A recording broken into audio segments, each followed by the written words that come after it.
So, in continuous our first video, the four basic parts of air conditioning system and its function. Now, we will introduce a scenario which is very much common. Dirty condenser coil. What are the negative effects of dirty condenser coil? And how does it affect the system? Increase energy consumption. Oh my God! It forces your air condition to work harder as heat transfer will lessen.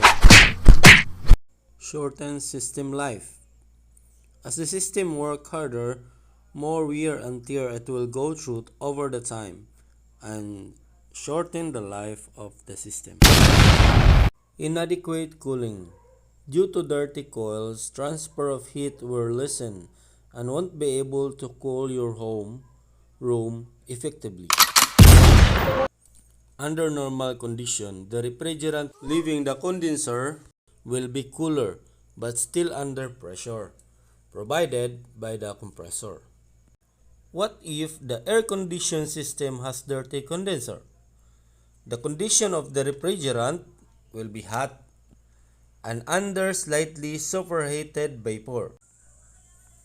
High vapor superheat and high pressure of refrigerant will result in reduced compressor volumetric efficiency.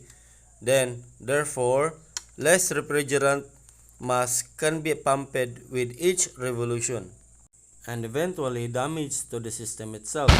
In order to avoid this, maintenance is a must, or maybe 3 months, 6 months. It's dependent on the location and situation of your air conditioning system.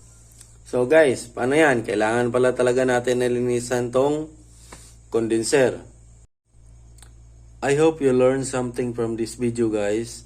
Please like and subscribe for more videos to come. Bye bye.